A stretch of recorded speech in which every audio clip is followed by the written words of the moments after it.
L'Église de Scientologie dans le monde entier. Il conteste l'existence, les méthodes et les moyens financiers de la secte fondée par Ron Hubbard. C'est notre dossier, il est signé Carole Coelho et Salah Aghrabi. Ils se sont donné un nom, les Anonymous, en français, les Anonymes. Un réseau mystérieux. Son but, détruire l'Église de Scientologie. Il manifeste à Paris devant l'un des centres de l'organisation. Le thème du rassemblement aujourd'hui, c'est sur les familles qui sont détruites à cause des mouvements sectaires. Ce jour-là, ils sont à peine une dizaine. Les policiers sont plus nombreux. Interdiction de s'approcher à moins de 50 mètres de l'immeuble des scientologues gardés par des vigiles.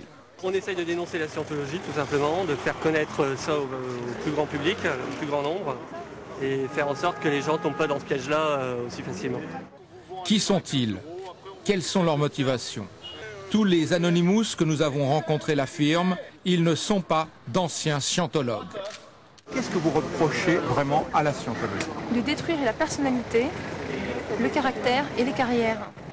Les Anonymous, un mouvement international, car au même instant, à Londres, ils sont plusieurs centaines devant le siège anglais de la scientologie. Dans la même journée, on retrouve ces scènes aux États-Unis, au Canada et en Australie. Tous les mois, à jour fixe, ils manifestent ensemble à travers le monde. Ces manifestations masquées, c'est la face visible des Anonymous. Leur véritable action est clandestine, sur Internet. Ils sont moins d'une centaine en France, 20 à 30 000 dans le monde. Comme leur nom l'indique, ils veulent rester dans l'ombre. John est l'un d'entre eux. La scientologie utilise des méthodes très expéditives qu'ils appellent le fair game contre les gens qui dénoncent les abus de la scientologie. Ça passe par un fichage systématique des gens qui s'opposent à la scientologie, ainsi qu'à des phases d'intimidation. En janvier dernier, les Anonymous attaquent les sites internet de la scientologie et paralysent leur système informatique. Les Anonymous correspondent entre eux sur des forums. Ils utilisent toujours des pseudonymes. John tente de joindre David, qu'il n'a jamais rencontré. Aucun des membres du réseau ne se connaît. Ce sont souvent des ingénieurs en informatique. Ils passent tout leur temps sur Internet. La scientologie, c'est un peu l'antithèse d'Anonymous. C'est en quelque sorte notre ennemi parfait. La scientologie est très centralisée, très hiérarchisée, avec des gens qui doivent obéir aux ordres et subir des lavages de cerveau. Anonymous, par contre, c'est un ensemble d'individus qui sont tous sur un pied d'égalité. Nous avons joint l'église de Scientologie à Paris qui a refusé de commenter l'action des Anonymous. Le réseau Anonymous surgit alors qu'en Espagne, il y a quelques semaines, la Scientologie a été reconnue officiellement par la justice comme une religion à part entière. Et Georges Fenech répond ce soir sans détour à nos questions. Bonsoir. Bonsoir. Merci d'être avec nous. Vous êtes magistrat, vous êtes ancien président de la commission d'enquête sur les sectes et les mineurs. D'abord un mot sur ce qu'on vient de voir à l'instant. Est-ce que ces groupes Anonymous ont le moindre pouvoir ? Moi, je suis toujours un peu surpris quand on agit sous l'anonymat. Vous savez, ça fait des années que je travaille sur ces sujets dans la clarté. Je crois qu'on est dans une démocratie. Il ne faut pas avoir peur de s'exprimer, même quand on est face à une organisation aussi puissante que la scientologie.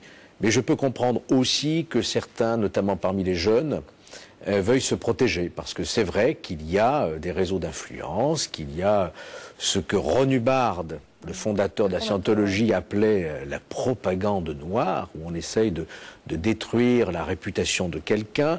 Donc vous voyez bien que là, il y a un vrai problème avec cette organisation, et le fait que ces personnes se réunissent comme ça montre qu'il y a une difficulté qui ne peut pas laisser insensibles les pouvoirs publics. Justement, comment vous expliquez qu'en Europe, on parle que de l'Europe, on puisse considérer la scientologie comme une église en Espagne, comme une secte en France, et qu'elle soit totalement interdite en Allemagne ? L'histoire de l'Espagne, c'est plus compliqué que ça. Il n'y a pas de convention entre l'État et la scientologie en tant qu'Église. Il y a une décision de justice. Chez nous aussi, il y a eu des décisions de justice, par exemple pour les témoins de Jéhovah, qui ont défiscalisé, exonéré d'impôts locaux et fonciers les lieux de culte. Ça ne veut pas dire pour autant que les témoins de Jéhovah sont reconnus comme une religion en France, ce qui n'est pas le cas d'ailleurs.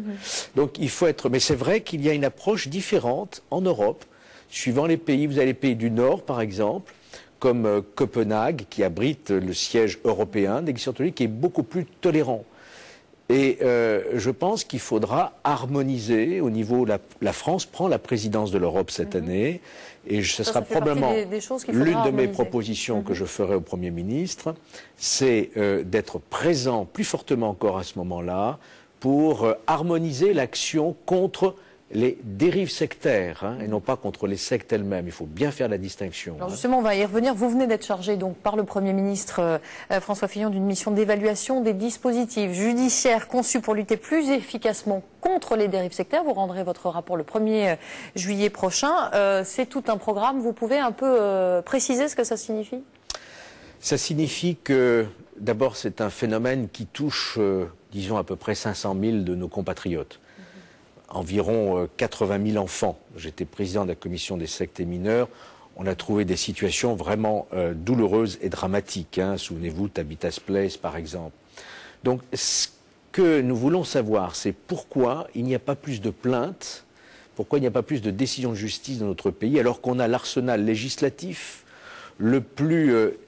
le plus performant, j'allais dire, en Europe et dans le monde. Tous les témoins disent qui sortent des sectes et qui tentent de s'en sortir, disent que c'est impossible, qu'on ne les entend pas, que ça met des années. C'est vrai que d'abord il y a la difficulté, le parcours dans cette organisation sectaire. Ensuite il faut en sortir, on essaye précisément de ne plus en entendre parler. Il y a le problème de la prescription, parce qu'on va mettre souvent un certain nombre d'années avant de pouvoir réagir. Et heureusement qu'il y a l'action qui est menée par la mission interministérielle en France et l'action très importante des associations sur le terrain aussi. Vous faites la différence entre secte et dérive sectaire. Secte, ça parle tout de suite à tout le monde, scientologie, grandes organisations. Est-ce qu'il y a des mouvements qui sont considérés comme à tendance sectaire, plus petits, plus confidentiels, par exemple le mouvement des gothiques dont on parle beaucoup ces derniers temps? Oui, il y a au moins 300 mouvements répertoriés en France, dont certains présentent des dangers. Vous faites allusion effectivement au mouvement satanique qui nous inquiète beaucoup, qui touche environ 25 000 jeunes en France. Récemment, à mes yeux, il y a eu ce collégien qui a poignardé 3 de ses camarades. Nous savons qu'il avait un blog satanique, qu'il s'habillait de manière gothique. On sait qu'il y a des profanations de sépultures, on sait qu'il y a des rites de scarification, d'automutilation, tout cela par Internet. Donc il y a vraiment des problèmes qui sont tout à fait réels et pour lesquels nous devons agir. Merci beaucoup Georges Fenech d'avoir répondu à nos questions sur ce sujet.